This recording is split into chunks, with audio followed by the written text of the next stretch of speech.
आपने कभी सुना है कि किसी विकसित देश में ड्राइवरों की इतनी कमी हो जाए कि वहां ईंधन की सप्लाई ध्वस्त हो जाए? करीब 2/3 पेट्रोल पंप्स का गला सूख जाए। सुनने में भले अजीब सा लग रहा हो, लेकिन ये सच है। ऐसा हुआ है ब्रिटेन में। ब्रिटेन में भारी वाहनों के ड्राइवरों की कमी हो गई है। ट्रक जैसे वाहनों के चालक नहीं हैं, इसलिए सारा बोझ छोटे सप्लाई वाले वाहनों पर आ गया है और ईंधन की सप्लाई पर इसका नकारात्मक असर पड़ा है। ब्रिटेन में करीब 2/3 पेट्रोल पंप के पास ईंधन नहीं है। ऐसे में वाहनों में फ्यूल भरवाने के लिए पेट्रोल पंप पर भीड़ जमा हो रही है। पेट्रोल पंप के बाहर वाहनों की लंबी कतार लग रही है। बड़ी संख्या में ऐसी दुकानें हैं जहां सप्लाई सुचारू न होने की वजह से खाने के सामान की भी किल्लत हो गई है। बहुत से डिपार्टमेंटल स्टोर ऐसे हैं जिनमें सामान नहीं है। लोग खाली हाथ लौट रहे हैं और जहां सामान है वहां घबराहट से लोग जरूरत से ज्यादा खरीदारी कर रहे हैं। हालात इतने खराब हो गए हैं कि पेट्रोल संकट से निपटने के लिए ब्रिटेन सरकार अब सेना की मदद ले रही है। सेना के जवानों को तैयार रहने और जरूरत पड़ने पर यह काम करने को कहा गया है। लेकिन समझते हैं कि आखिर ऐसी नौबत क्यों आई है। समझने वाली बात यह है कि ब्रिटेन जैसे विकसित और साधन संपन्न देश में ऐसी नौबत कैसे आ गई।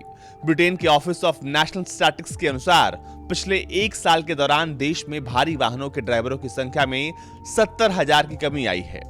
ड्राइवरों की ये कमी अब विस्फोटक स्तर पर पहुंच चुकी है। इस समय वहां मांग और आपूर्ति के चक्र को संतुलित करने के लिए 1 लाख अतिरिक्त ड्राइवर्स की जरूरत है। लंबे लॉकडाउन और यात्रा प्रतिबंधों की वजह से बहुत से विदेशी ड्राइवर्स ने ब्रिटेन छोड़ दिया है।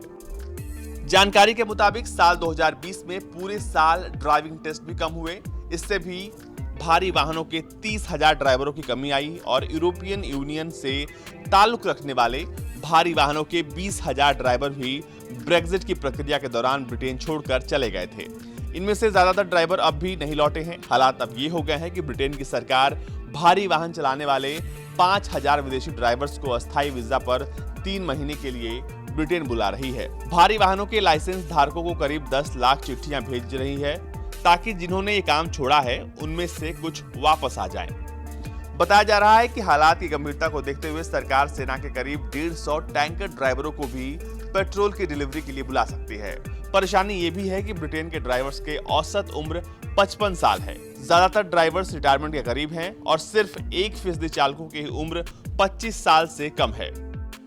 एक जानकारी में यह भी बात सामने आई है कि केवल ब्रिटेन ही नहीं, यूरोप के तमाम दूसरे देशों में भी ट्रेंड ड्राइवरों की भारी कमी है।